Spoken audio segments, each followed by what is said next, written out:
Boa noite a todos. Boa noite.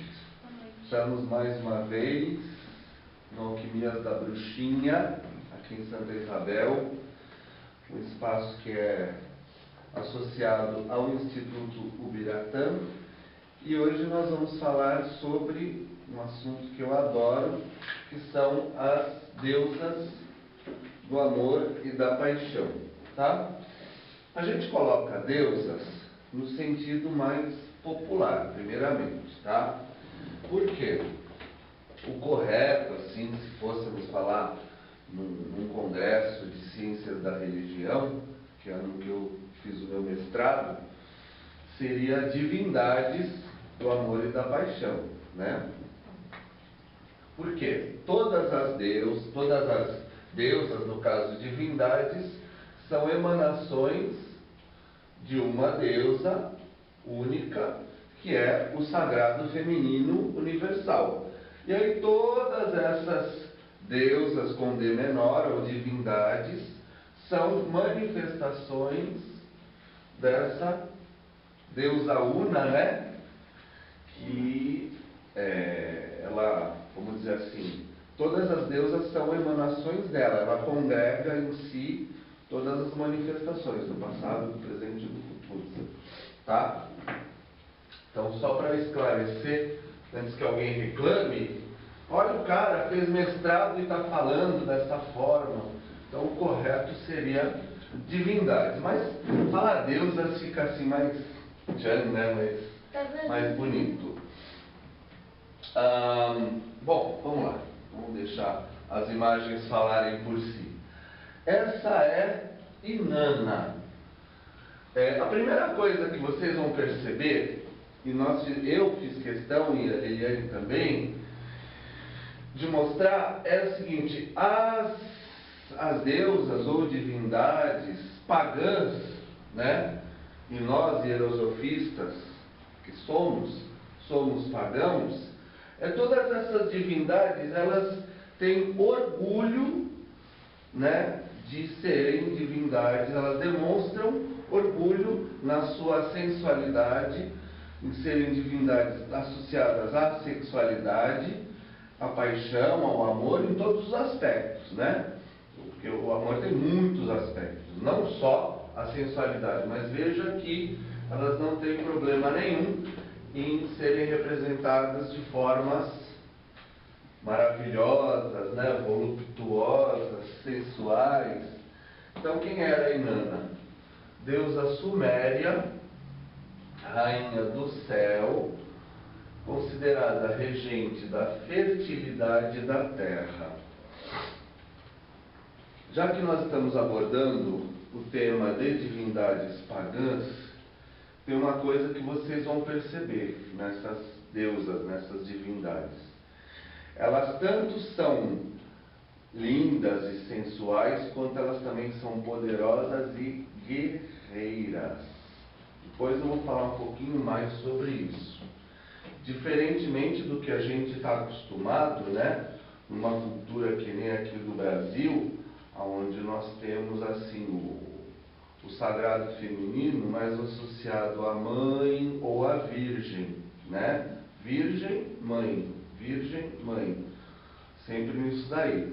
Isso é importante, eu acho, colocar na medida em que isso molda, de alguma forma, o arquétipo que se espera que a mulher siga, né? Então, na sociedade em geral, como está colocada aí, pelo menos, quem seguir esse arquétipo vai ficar muito vinculado à questão da virgindade, a virgem, né? E a questão da mãe, da maternidade. Enquanto que nas divindades pagãs, o que a gente está vendo é que existem outras formas, outros arquétipos, para orientarem a mulher e também o homem como lidar com a sua sexualidade, com a sua sensualidade, com as paixões, com tudo que isso aí envolve, né? Porque isso faz parte do nosso ser. Então, todas as divindades e os seus mitos nos falam de que forma a gente pode lidar com isso. Tá? Por isso que é interessante quem começa a estudar as religiões pagãs, não só a Hierosofia, mas a Wicca, o Candomblé, várias outras religiões, taoísmo, hinduísmo, várias religiões pagãs, a gente tem esses mitos que nos falam uma sabedoria ancestral de como lidar com esse aspecto que faz parte da natureza do ser humano. Olha só, essa é Ishtar, tá vendo? Essa aqui é uma estatueta daquela época, né? Deve ter no mínimo aí 6, 7 mil anos, e aqui uma representação mais moderna de Ishtar, tá certo? Ela é vista como uma divindade, olha lá, do amor e da guerra. Do amor e da guerra.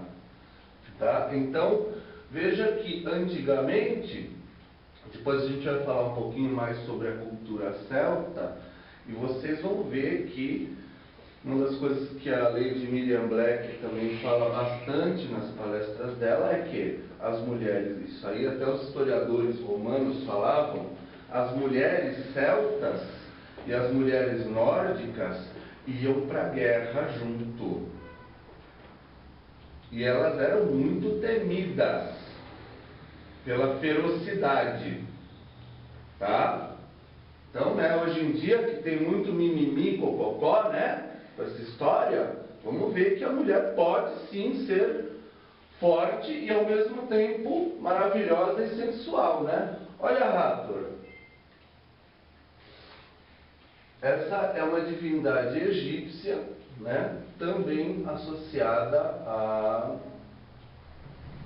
toda essa questão da atração sexual, a atração entre os opostos, a concepção, né? Ela é muito semelhante ao Oxum, que a gente vai ver depois, mais para o final. Hathor, então, deusa egípcia do céu e da terra, mãe da luz solar, da música, da dança e da alegria. Tá? Esta aqui já é uma que dá para a gente se deter um pouquinho mais. Freia. Freia tinha um irmão chamado Frei, que também era uma divindade associada ao amor, à sensualidade, à atração, à prosperidade, várias coisas assim. Freia e Frei são considerados opostos e complementares, inclusive em termos de um conceito pagão que nós abordamos bastante, chamado hierogamia.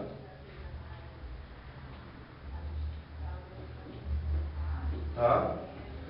Então, o que é esse conceito da hierogamia? Que tem muito a ver com isso que a gente está falando hoje. Hierogamia é o quê? Na hierogamia, bom, todo mundo conhece esse símbolo aqui, né? O Yin e o Yang, é o Tao, né? O nome correto disso é Tao, T-A-O. Os opostos complementares. Agora, o que pouca gente comenta é que esses opostos complementares, girando e movimentando, aqui no caso, né? Teria o Yin e o Yang. Uma referência mais taoísta, né? Quando eles se interagem e se movimentam, eles geram o quê? O universo. O universo. Então a hierogamia, nesses casos, e aqui nós estamos considerando o Yang masculino e o Yin feminino, no taoísmo chinês, a interação do masculino com o feminino é o que gera toda a criação, todo o universo. Todos os universos, se nós formos falar que os universos são cíclicos, né? Bom, e daí? A hierogamia.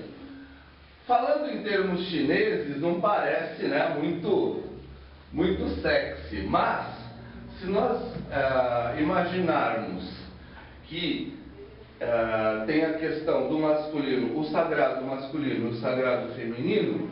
Indo mais para o campo do hinduísmo, nós temos Shiva e ninguém? Ah, muito bem.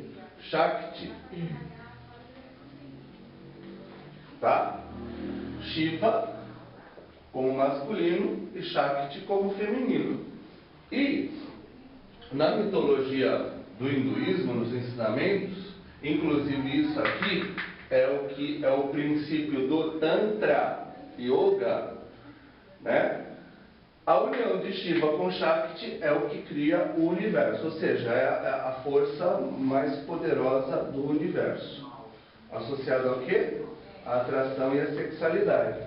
Então, no Oriente nós temos Yin Yang, Shiva e Shakti, e no Ocidente nós temos aqui, como nós estávamos falando de Freia, ó, temos Frei e Freia, tá? Nós temos na cultura celta o deus e a deusa, né?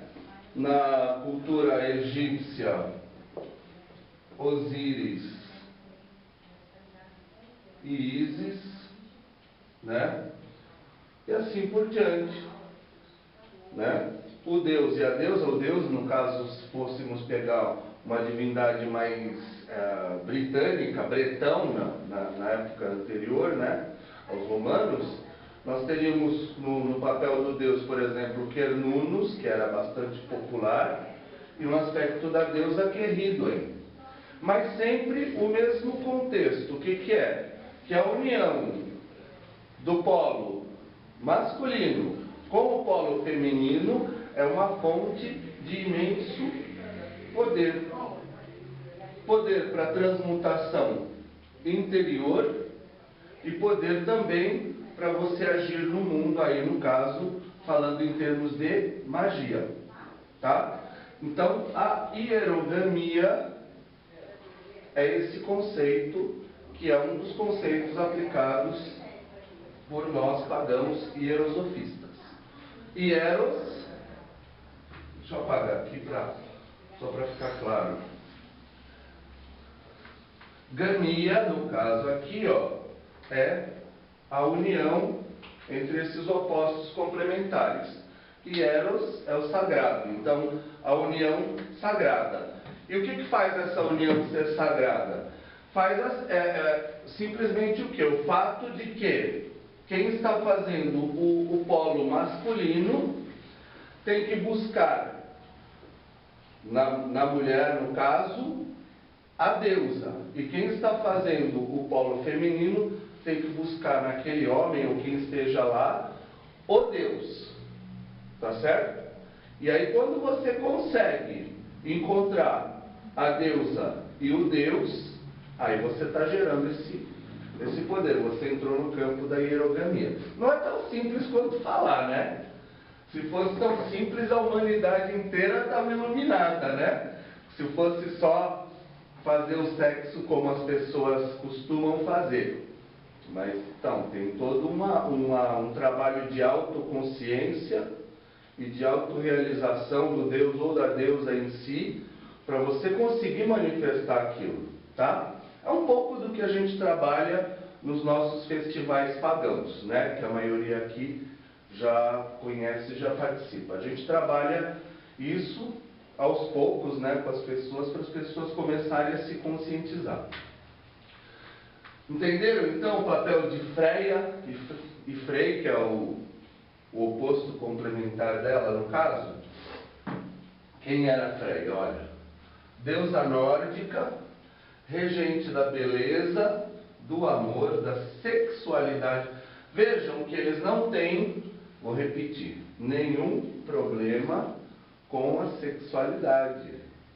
Não é feio estar num templo de Freia com os atributos sexuais, a imagem dela, se é que eles tinham imagens, não sei se eles tinham, não cheguei a estudar tanto assim.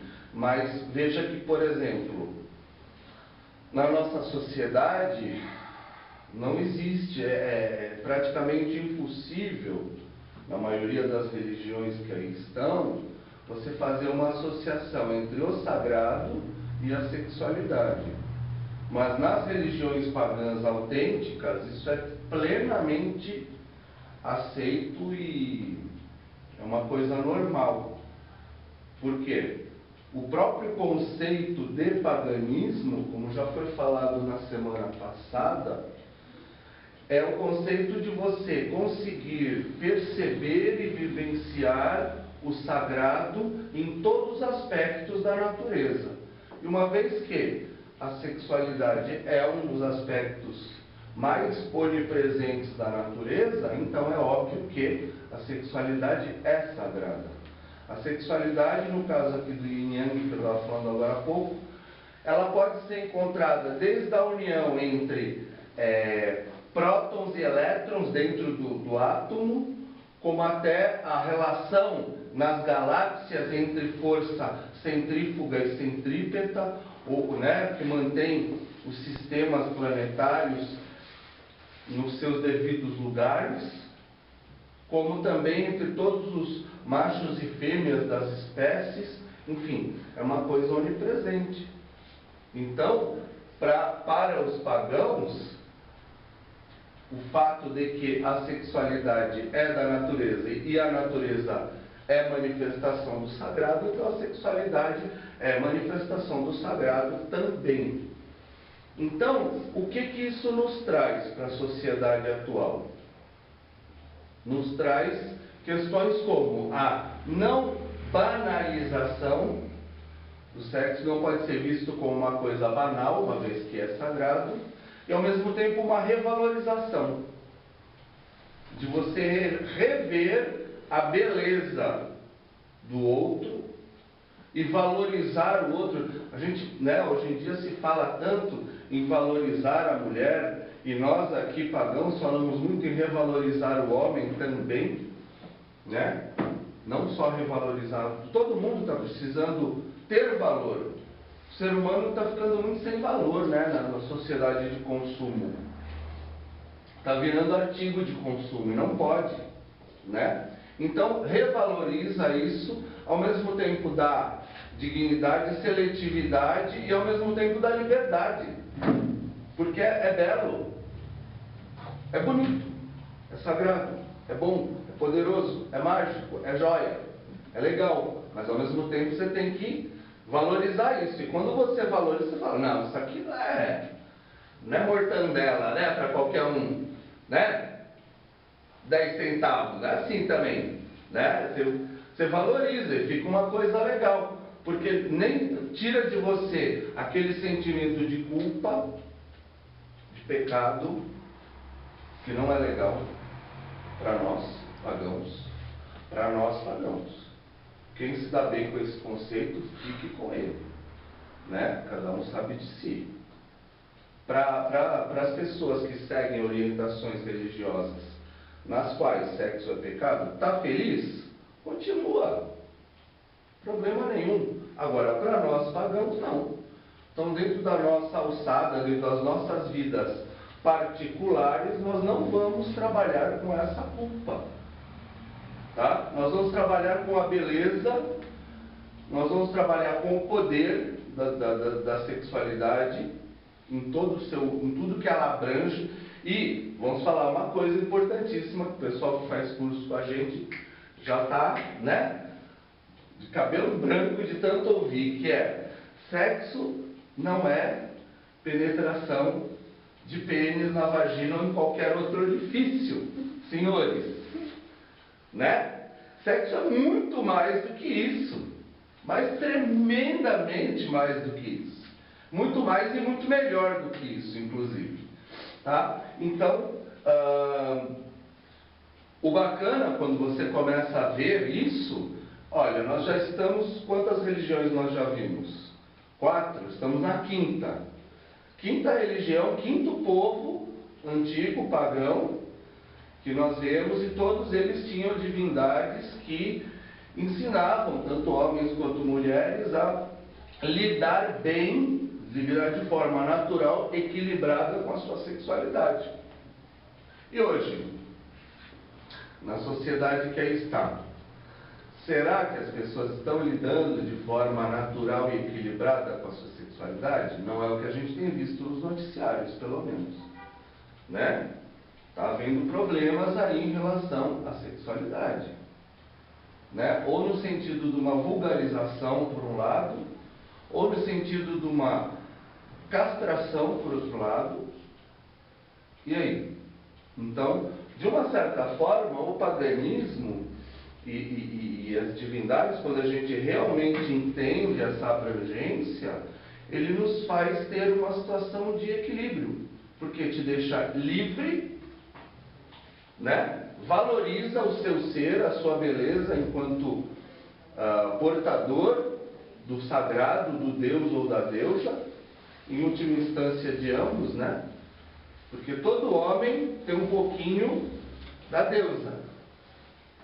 Todo homem. E toda mulher tem um pouquinho do Deus. Em maior ou menor proporção. Né? Então, quando a gente revaloriza isso dentro de nós, a gente está valorizando o divino dentro da gente. E os mitos dessas divindades nos ensinam, nos dão pistas importantíssimas de como lidar com isso. Tudo bem? Se alguém tiver alguma pergunta, vai falando. Você falou da Valquíria? Bem. Obrigado. Líder das Valquírias. O que são as Valquírias? São guerreiras que habitam o Valhalla. Porque assim, né? Então, aqui é uma divindade nórdica, uma deusa nórdica. Como eu falei para vocês, as mulheres nórdicas, elas iam para as batalhas. Gente, e não era batalha igual de hoje em dia, né? Você pega aí Rússia, Estados Unidos, França, parece guerra de videogame, né? Os caras estão lá no computador acionando o míssil para cair a 1000 quilômetros de distância. Não. As guerras aqui eram corpo a corpo, espada, cavalo, flecha, lança, e quando acabava a munição era Então as mulheres, como eu já falei, inclusive, elas eram muito conhecidas e temidas pela ferocidade com que elas entravam nas batalhas. É uma coisa para a gente refletir. Eu, como instrutor de defesa pessoal e de capoeira, eu sei o que uma mulher é capaz de fazer, né? Já tive muitas alunas que não ficavam devendo a homem nenhum, e estou formando outras agora, creio eu, né? Então, é uma coisa para se pensar, né? Por que essas mulheres eram tão fortes e autossuficientes, até no sentido das batalhas físicas, né? E hoje em dia fica só aquela coisa, né? Da leizinha para cá, leizinha para lá, mas lei não garante nada para ninguém, nunca garantiu. Nunca garantiu. Não é a lei que vai mudar. O que vai mudar é a postura, é a atitude, né? Isso aí já foi bastante falado na semana passada, não vou ficar chovendo no molhado. Mas então, as valquírias eram aquelas mulheres que, quando elas se destacavam tanto nas batalhas, que quando elas morriam, elas iam para o Valhalla e viravam meio que um exército lá, né? De Freia, sabe? Um exército no plano espiritual, porque todos eles acreditavam muito tranquilamente em vida após a morte e reencarnação. Os celtas, quando eles iam para a batalha, falavam: se eu morrer, até logo, que daqui a pouco a gente se vê, daqui a pouco eu estou de volta. Era uma porta. Né? Passagem, passo daqui para lá, de lá para cá. Entrei e saí. Mesma coisa. Então não fazia muita diferença. Por exemplo, no Valhalla, a diversão do pessoal que ia para lá, que era o paraíso, né? Viking, é que sempre tinha muitas festas, e muitas batalhas, que era o que eles mais gostavam. Batalha e festa, festa e batalha, né? E muito sexo, obviamente, sem dúvida, né? Então, expliquei Valquírias? Ficou tranquilo? Agora, tanto homens quanto mulheres que fossem covardes, por exemplo, um viking, para ele, seria uma desonra fosse todo mundo ir para uma batalha e ele ficar em casa. Nossa, nunca ele não ia nem chegar perto do Valhalla, nunca mais. E mulher é a mesma coisa, só se está com criança pequena, está com bebê, amamentando, está gestante, ou anciã, aí não vai. Mas mulherada assim, adulta, forte, quem segurava? Era porque não ia na guerra que ficava tremendo em casa. Não. Aquele filme 13º Guerreiro mostra. Tanto no filme 13º Guerreiro, que eu recomendo a todos, para vocês entenderem melhor como que era essa cultura nórdica, as mulheres, elas estavam atacando o vilarejo, né, que elas moravam, os homens lá batalhando, elas também catavam lança, matavam os invasores, tudo. E vou falar mais, um exemplo recente. Agora na Segunda Guerra Mundial, a Britânia, né, que nós vamos falar daqui a pouquinho, as divindades celtas, Britânia, onde agora é a Grã-Bretanha, né, Inglaterra, Irlanda, Escócia, País de Gales. A Britânia estava sendo atacada pelos exércitos alemães, e eles têm um território pequeno, né, relativamente, e estava apertado o negócio lá. Tem duas coisas para falar aí. A primeira coisa no campo das batalhas, que é uma coisa que eu admirei muito. Eu, como militar, né, que fui e que sou, que a gente nunca deixa de ser militar, quando eu estava no exército, a gente fez um estudo que, quando estava na iminência, Hitler não chegou a entrar, depois eu vou falar por quê. Não chegou a invadir a Inglaterra, mas estava bombardeando, e ele ia invadir. Depois ele mudou de ideia. O que eles fizeram? Eles pegaram, a nível nacional, os velhos, os que não tinham condição de combater, e as crianças, e juntaram no lugar mais seguro, no centro da ilha. E nas cidades, eles treinaram até as mulheres, mulheres de idade, 50, 60 anos, aprendendo a atirar com rifle, porque se invadissem, todo mundo ia pro pau. Então não tem essa de, vou estragar minha uninha. Nada disso não. Então, quer dizer, se Hitler chegasse lá, ele ia comer o pão que o diabo amassou. E a segunda coisa interessante, né, fora esse negócio de mulher pegar em armas e lutar, que sabe-se, quem é da área da magia, sabe que quando Hitler estava para invadir a Inglaterra, eles reuniram todos os covens, todos os clãs lá de bruxas, numa espécie de um conselho, e resolveram e fizeram uma imensa magia coletiva, combinaram dia e hora, cada um no seu coven ou no seu clã, e fizeram todos ao mesmo tempo, no mesmo dia, na mesma hora, um ritual para que ele não entrasse na Inglaterra. E até hoje os historiadores se perguntam por que no momento que ele tinha para entrar, ele muda de ideia e se volta para a campanha russa, onde ele veio a sofrer as piores derrotas, né? Que começou a derrocada do exército alemão, foi quando ele apanhou do inverno russo, da mesma forma que Napoleão Bonaparte, né? Então vejam coisas que a gente aprende quando a gente começa a entender um pouquinho mais o que é, né? O que é a magia, né? aqui no hinduísmo. No hinduísmo, nós temos essa divindade que é Lakshmi. Geralmente, aqui no Brasil, ela é mais vista como uma divindade da prosperidade, né? Mas vocês vão ver, deixa eu ver o que está falando aqui dela. Olha lá, beleza e prosperidade. As mulheres gostam muito de Lakshmi. Mas tem uma emanação de Lakshmi que se chama Kamala, que é especificamente da atração sexual, da sexualidade, da paixão e da interação entre os polos opostos. Kamala é uma emanação de Lakshmi.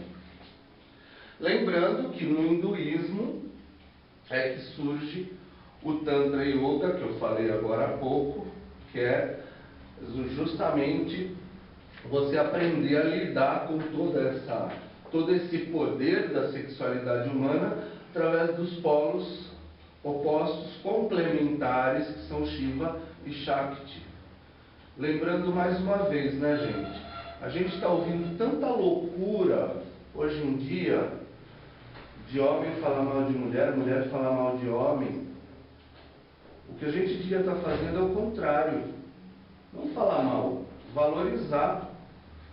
Valorizar a mulher, o homem valorizar a mulher valorizar o homem. Em vez de ficar fazendo lei, não precisa de lei, cara. Não precisa de lei para eu não te agredir ou não agredir a ela ou qualquer outra mulher.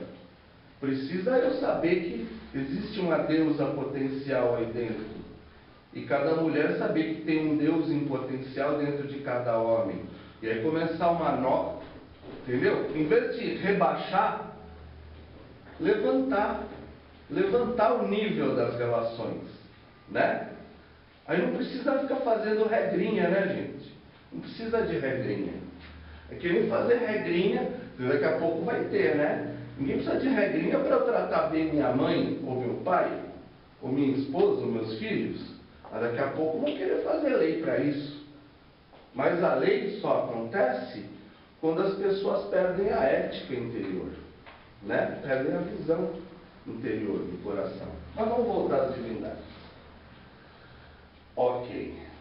Essa é famosíssima, né? Aqui tem o nascimento de Vênus, pintado por um grande pintor renascentista, Sandro Botticelli, uma das pinturas mais famosas, né, do mundo. E uma outra imagem de Afrodite que entre os romanos era chamada de Vênus, né? Uma beleza mais grega. Afrodite à vista era primeiro uma divindade fenícia, né? E depois os gregos se apropriaram de Afrodite. Sim, porque existe essa passagem. Por exemplo, nós vimos agora há pouco Inanna e Ishtar. É praticamente a mesma, só que uma é acadiana, a outra é suméria. Entendeu? Povos próximos ali, muito próximos. Então o povo aprende sobre aquela divindade, começa a cultuar. Como, por exemplo, aqui no Brasil, nós cultuamos os orixás, que são divindades originariamente africanas. Com a escravidão, migraram para cá e hoje os orixás são cultuados aqui no Brasil, inclusive por nós hierosofistas, né? Nós vamos falar sobre orixás daqui a pouco. Então não é difícil a gente entender que a Afrodite fenícia depois se torna uma divindade grega, regente da beleza física, do amor e mais uma vez, da sexualidade. Né? O que é Fenícia? De um país chamado Fenícia.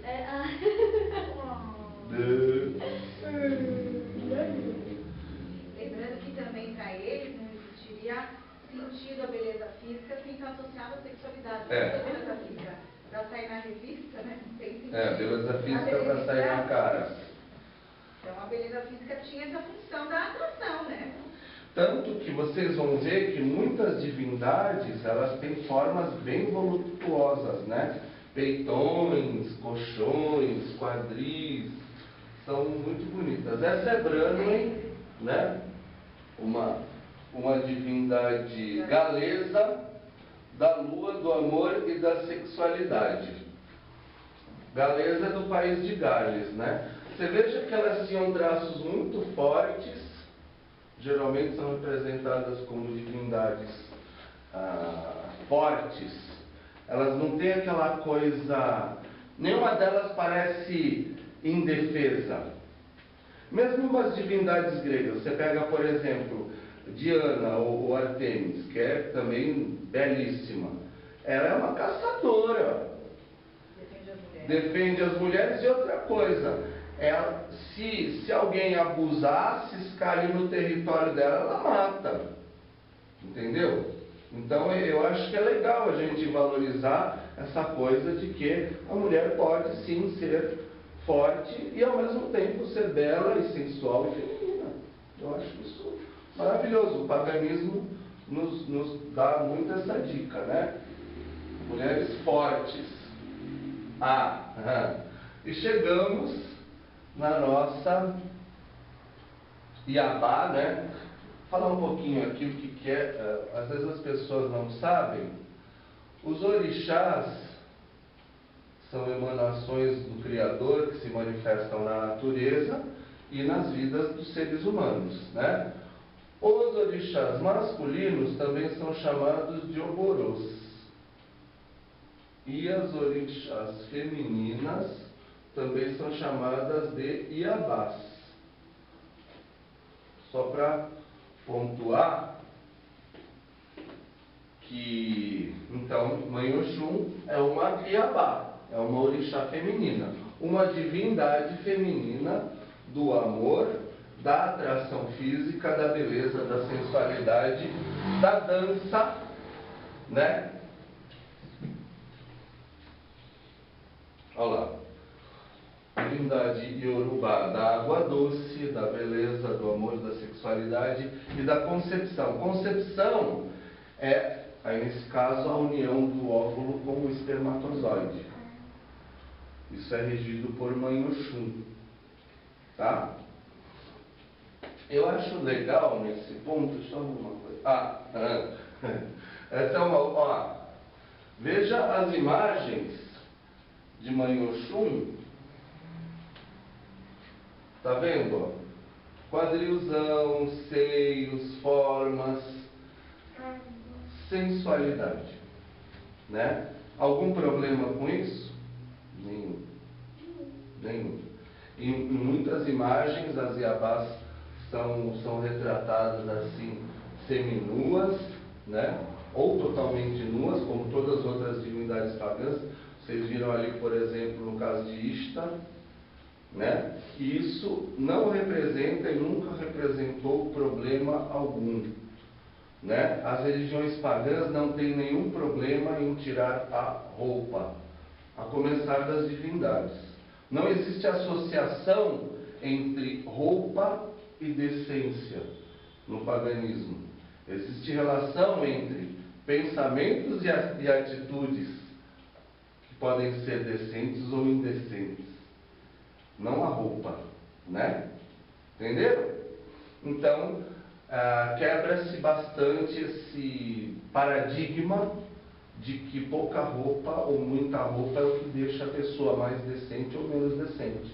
Ou que fazer sexo ou não fazer sexo é que torna a pessoa pura ou impura, né? É muito mais uma questão de atitude interior, tá? E é isso que os mitos nos falam, tá? Mãe Oxum tem muitos mitos interessantes. Olha que beleza essa imagem. Ela usa sempre esse espelho porque ela é uma deusa, uma divindade da beleza. A Fefé, não é? A bebê. A bebê. A bebê. Troquei. É o nome iorubá do espelho. Então, Mãe Oxum, ela sempre é associada com a dança, com a sensualidade. O mel, que nós vamos falar daqui a pouco, trouxe para vocês duas receitas afrodisíacas para o Dia dos Namorados, né? Afrodisíaco, gente, não é só para curar a impotência sexual, não, tá?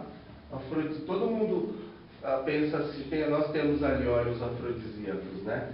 Mas na verdade o afrodisíaco não é para quem está com problemas, na verdade.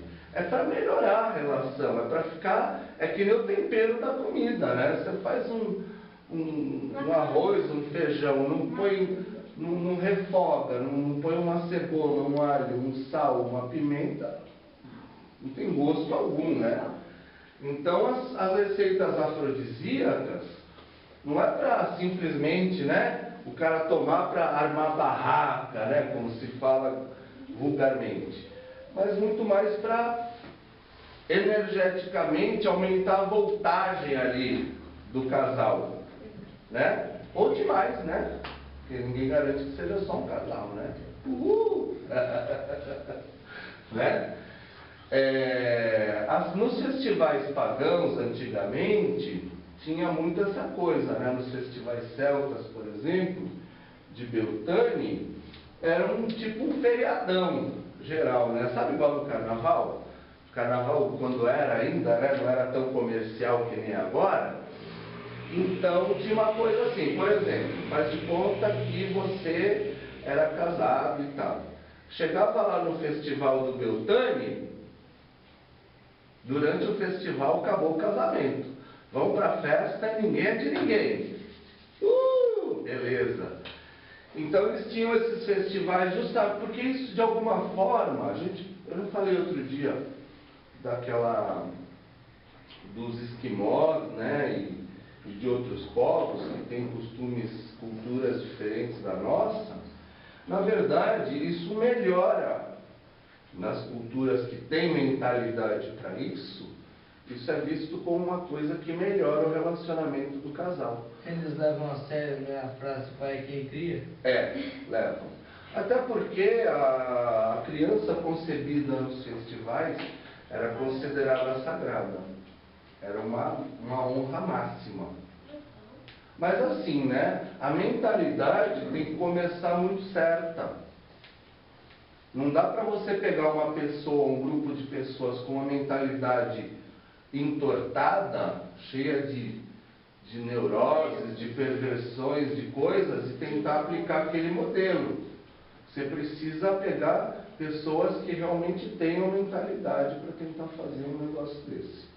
Tá? Mas voltando a Mãe Oxum, né, tem vários odus, vários mitos que nos falam como que Mãe Oxum lida com essas questões.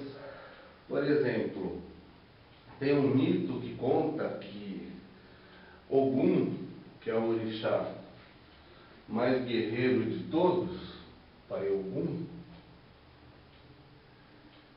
ele também, além de ser o deus da guerra, e veja a importância disso. Veja a importância disso, porque quando você tem uma divindade guerreira, que você cultua, que você conhece os mitos, os arquétipos, ele te fala, por exemplo, para você ser honrado, né, na guerra, para você não sair, por exemplo, matando mulher, criança, idoso, né, seria uma desonra perante Ogum, você fazer atrocidades, né, que nem fazem hoje, guerra química, guerra biológica, bombas que atiram mísseis, né, a milhares de quilômetros de distância. Então, todo mundo pensa, a divindade da guerra, é do mal, porque guerra é mal. Ao contrário, é uma sabedoria pagã que entende que, infelizmente, ainda neste mundo, as guerras são uma realidade. Se você pegar hoje, no século XXI, quem pode negar que as guerras são uma realidade tanto quanto sempre o foram? Veja quantas guerras estão acontecendo hoje, nesse momento. Então, tem uma sabedoria inerente a isso, Não no sentido de gostar da guerra, porque a guerra é uma coisa terrível, mas no sentido de ter uma divindade, um arquétipo e mitos que falam, não, já que tem a guerra, seja honrado. Trata essa batalha com honra, tire o melhor possível de cada situação. Né? E o mesmo as divindades da sexualidade. Aquele filme Arthur, onde ele fala, o senhor fala, né? Um homem... Vale a pena matar. Tem um filme muito bom sobre o rei Arthur, que também mostra bastante isso. Tá? Então, nós temos Ogum, que é o orixá da guerra, e também ele é o orixá que traz a metalurgia, ele era ferreiro. Ele traz a metalurgia, ele ensina e fornece para a humanidade as ferramentas, né, de metal. E aí o que acontece? Dentro desse mito, dentro desse Odu, de Pai Ogum, ele traz as pessoas, porque a humanidade estava passando fome, ele traz as ferramentas e a humanidade consegue plantar mais, colher mais e tal, e durante algum tempo fica muito grata a Pai Ogum. Aí depois, como é da natureza humana, né, a pança está cheia, vão esquecendo. Aí começa, não, esse Ogum aí, não sei, o cara é caladão, o cara é, né, não tem muito traquejo social, né, o cara às vezes tem uma palavra dura, né, ou até mais, né, o orixá da guerra, imagina, deve adorar arte marcial. E aí começa zum, Ogum falou, quer saber? Fui. Sumiu, se enfiou no meio da mata e ficou lá, porque ele não depende de ninguém. Beleza. O que aconteceu? As ferramentas acabaram, a humanidade voltou a passar fome. Só que tem um problema, né? Passando fome, eles não podiam cultuar os orixás, prestar culto aos orixás. Então os orixás começaram a deixar de serem cultuados, e isso era um problema e tal. E aí os orixás começaram, não, vamos lá, vamos buscar algum, ele tem que voltar, ele tem que voltar. E vai um, e vai outro, e vai Oxalá, e vai Xangô, e vai Iemanjá, que é mãe de Ogum, e vai Oxumaré, e vai Iansã, e Ogum teimoso que nem aquela vontade, né, de aço. Não vou, não vou, não vou e não vou. E pronto. Acabou. Aí só tinha sobrado quem? Mãe Oxum, né? Garotinha, bonitinha, sedutora, e não é nada dela, né? Que o Oxum é tudo...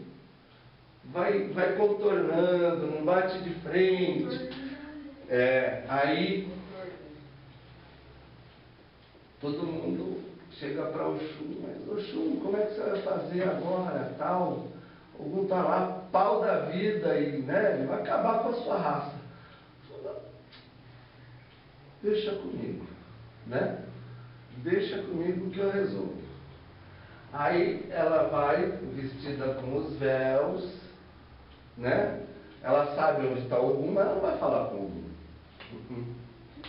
Ela vai na cachoeira próxima de onde ele está e começa a se banhar na cachoeira com o mel de Oxum e tal, sim, fazendo de conta que ela não sabe da presença de Ogum. Aí o que acontece? Faz de boba. Ogum percebe que Oxum está lá na cachoeira e fica encantadíssimo, porque Oxum é a Iabá mais sedutora de todas, né? Ela é sedutora. E aí ela continua fazendo de conta que não sabe que Ogum está lá. Aí ela se põe, sai da cachoeira e se põe a dançar, com os véus, e dança que dança, e Ogum espiando. Aí ela vai andando em direção à aldeia, e vai andando. E Ogum vai atrás, encantadíssimo, com aquele poder de sedução. Hipnose. Quando ele vai ver, Onde é que ele está? No meio da aldeia. E Oxum dançando em volta dele. E aí a galera, Ogum voltou, Ogum voltou. Aí Ogum se ajeita, bom, então, voltei porque eu quis e tal, né? Não deve, né? Voltei porque eu quis, que eu já, né? O castigo já foi bom, agora vocês se comportem. E então essa é a forma de Mãe Oxum, ela lida muito com a sedução. Também é atribuído à Mãe Oxum o fato de que as mulheres, as Yalorixás, poderem usar o jogo de búzios, o Merindil Ogum. Ela fez um acordo, porque quem responde aos oráculos é Ifá, mas quem faz a ponte entre o Aie, que é o mundo material, e o Orum, que é o mundo dos orixás, quem faz essa ponte é Exu. Ele é que conecta, né, o Aie com o Orum. E aí, Ifá, por exemplo, os homens, os Babalorixás, eles tinham um oráculo chamado Opelê Ifá. Deixa eu apagar aqui para não dar confusão. O oráculo que os Babalorixás, os homens, podiam usar era o Opelê Ifá, certo?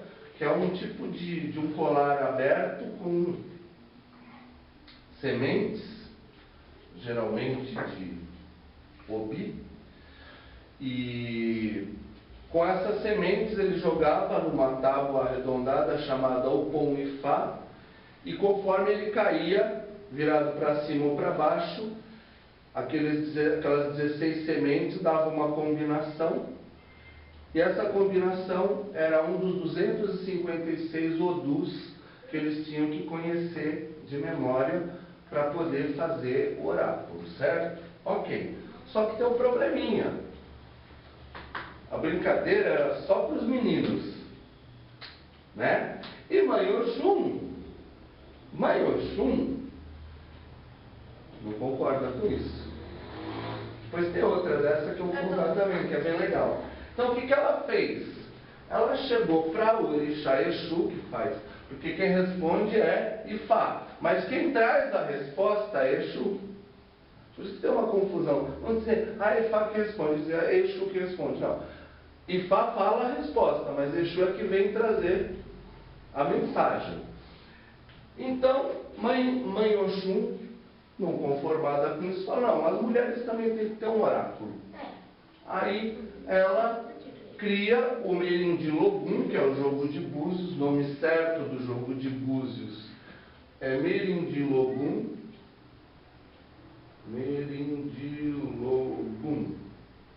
Ou jogo de búzios, para os mais íntimos. E que é para as mulheres. E aí ela faz um acordo, ela seduz mesmo Exu, para ele trazer as respostas também para o jogo de búzios, né? Mas aí vocês vão pensar, mas aí, né? Vocês sabem que as patrulhas, né, já vão cair em cima. Mas então, ela só usa sedução e não sei o que, onde já se viu, né? Calma, patrulhas, calma. Não é bem assim. Porque tem um outro Odu, aonde, por exemplo, os oborôs todos estavam reunidos para discutir os destinos do planeta Terra e da humanidade. Os oborôs, como eu já falei, são os orixás masculinos. Fizeram o clube do Bolinha mesmo. E aí, chegava o Meiabá. Então, não vou entrar e tal para discutir também, né? O que vai... Não. Aqui é só para os homens, Mulher não entra aqui não. Só para nós. Aí chega a Mãe Oxum, por último, né? Que ela não gosta de confusão. Confusão? Então, não posso entrar mesmo? Não pode entrar não. Não vai entrar. Sobe. Comigo bolinho. Tá bom? Pensa que o Oxum bate de frente? Ah, não posso entrar? Tá bom. Tá andando. Só que tem um probleminha. Ela é a dona de todas as fontes de água doce. E ela é a dona de todas as concepções. Então ela secou todas as fontes de água e secou todos os ventres das fêmeas. Todas as concepções, inclusive vegetais. Ou seja, a humanidade estava a ponto de morrer de fome e de sede. Ela lá, se abanando, um leque, olhando no espelho, a bebê. E o clamor, né, subindo da humanidade. E os orixás todos masculinos, ó, eles não têm mando nenhum nessa área. Então, por mais que eles fossem poderosos e tudo, eles não podiam mexer com isso. Aí, eles rapidamente, meu Deus do céu, a humanidade vai acabar. E se a humanidade acabar, eles não têm razão de existir, né? Porque eles são emanações do Criador para se manifestar na natureza e também na humanidade. Então não tem quem prestar culto, eles viram só deidades da natureza. Esse é um conceito teológico que não cabe aqui a gente explicar. A questão de a diferença entre deidade e divindade. Mas em um dado oportuno eu explico. E o fato é que, quando a humanidade estava morrendo já, né, de fome e de sede, os orixás desesperados clamam a Olodumare, o Criador de tudo e de todos, né, o Deus Uno. E aí Olodumare pergunta: as fontes secaram, os ventos secaram, tá, vocês convidaram a Mãe Oxum pro clube da bolinha? Para a diretoria aí? Não, então pode ir lá pedir arrego a ela. Aí tiveram que ir lá pedir arrego a Mãe Oxum, agradar bastante ela, até que ela resolveu liberar, né, as fontes e os ventres e as sementes para que a vida pudesse ressurgir. Então, não é que ela é sempre, sedução, vai ganhando tudo com sexo, não. Depende da situação mesmo. Tem situação que ela pode jogar duro também, como falamos de todas as divindades pagãs anteriores. Tudo bem até aqui? Tranquilo? Eu vou passar então para vocês. Nós escolhemos esse tema por causa do... Eu estou inclusive com a cor alusiva à Mãe Oxum, né? Comprei hoje essa camisa. Aliás, ganhei, não comprei, mas escolhi. E então escolhemos essa palestra por causa do Dia dos Namorados, né? Então procurem se lembrar que todo mundo, né, tem uma visão do paganismo hollywoodiana, paganismo, né? A sacerdotisa da deusa falou semana passada, sempre associado a satanismo, mata a virgem, mata a criancinha, mata coelhinho, não sei o quê. Então, o que a gente está tentando mostrar é que tem um lado muito legal assim no paganismo, e que ele tem uma riqueza e tem muito a oferecer para todos nós. Então, agora no Dia dos Namorados, lembrem-se de procurar a deusa, né, dentro das mulheres, o Deus dentro dos homens, né, e procurar o sagrado, né?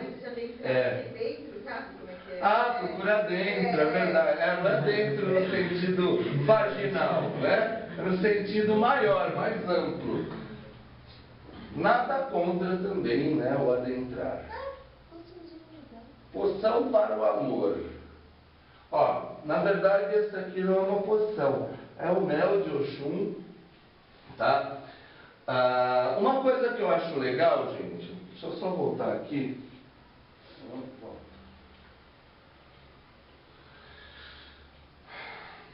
nessa questão da valorização do homem e da mulher, uma coisa que eu sempre falo: quem é de uma religião pagã não precisa de amarração. Não precisa. E nunca vai precisar. Você nunca vai precisar forçar uma barra, forçar o livre-arbítrio do outro através de uma amarração. O que você faz? Você aumenta o seu poder de sedução. Você seduz trocentas pessoas. Sem precisar forçar o livre-arbítrio de ninguém, que a gente considera como magia negra. Forçar o livre-arbítrio dos outros. Obrigar alguém a te desejar. Não é muito mais fácil você se tornar muito mais desejável? Então o mel de Oxum, o mel de Mãe Oxum, é exatamente para isso. Tá? Então, isso aqui não vai fazer mal a ninguém, só vai fazer bem a quem usa, porque vai se tornar mais carismático, mais sedutor a pessoa, vai atrair as pessoas. Esses pensam: mas não estou afim de arrumar ninguém. Mas a atração, o carisma, a sedução, entra em várias coisas. Entra numa relação comercial. Se você vai fazer uma apresentação profissional, você vai fazer um seminário que você quer vender uma ideia para as pessoas, tem um carisma, tem uma coisa de seduzir para a sua ideia. Então não entra só na sedução puramente sexual, entra também no poder pessoal, entra também em questões de realização pessoal, profissional, interpessoal, magnetismo, tudo isso aí. Então, esse mel de Oxum é uma receita que eu uso, não tem contraindicação nenhuma, tá? 1 kg de mel, um quartzo rosa, tem aqui no Alquimias da Bruxinha o quartzo rosa, 5 búzios, não esqueçam de lavar bem, porque isso fica guardado muito tempo nas gavetas, né? Búzios normais. 7 cerejas em calda coadas, sem o caldo. Tem que coar. Só a cereja, sem o caldo. Meio pêssego em calda, coado também. Coado. Cortado em 5 partes. Tudo isso vai dentro do vidro do mel, tampa muito bem e deixa na lua crescente, que é a lua da sedução, é a lua de Mãe Oxum, dessas divindades, a maioria delas que a gente falou. Lua crescente, para ele ganhar esse poder. Tá? Tudo bem? Terceira noite em diante, pode usar. Você usa numa receita, né? Você usa até em banhos. Não põe muito, senão vai ficar uma, né? Bom senso, né? Um pouquinho no panelão, né? Aí é questão de bom senso.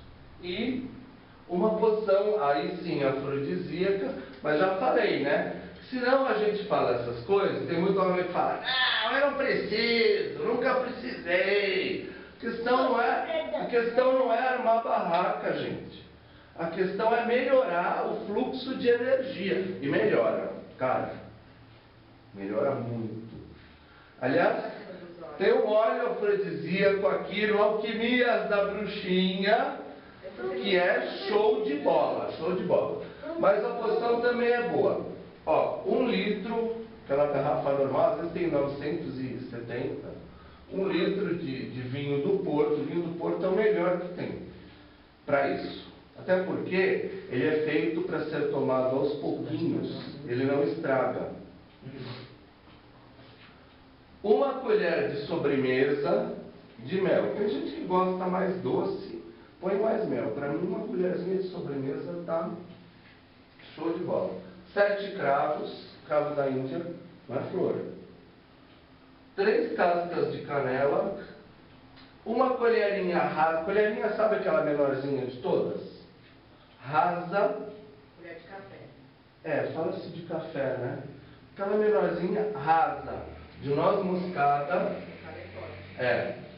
3 pedaços pequenos de gengibre, aquelas fatiazinhas assim que você corta o gengibre compridinho, você vai fatiando com um pepino ou uma cenoura, 3 fatiazinhas de gengibre, uma casca, que a catuaba ela é uma casca, né, de uma árvore, uma casca de catuaba e um pedaço, a marapuama é uma lenha, parece galhozinhos de árvores secos, um pedaço de marapuama, tá? Você deixa todos esses ingredientes dentro da própria garrafa, deixa descansando. Se fizer hoje, já no dia dos namorados, já pode tomar o primeiro cálicezinho.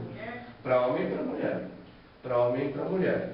Eu tive esse cuidado de fazer, né, unissex. E quanto mais tempo passa, melhor fica. Fica mais poderoso. Tá? Então, se quiserem deixar, por exemplo, fazer hoje, já deixar na lua crescente e já usar no dia dos namorados, já pode usar. Viu? Pode usar. Eu tenho. Tá? Pode usar. Que a gente tem o conhaque. Pode usar. Se alguém quiser encomendar, né? Nós aceitamos encomendas também de poções, tá? Então, o que tinha para hoje é isso. Se alguém quiser perguntar alguma coisa, a hora é essa. Não? Ótimo. Em nome do Espaço Alquimias da Bruxinha e do Instituto Biratã, eu agradeço a presença de todos, né? Em nome do Deus e da deusa, e de todas as deusas, as divindades do amor e da sexualidade. E namastê. Namastê.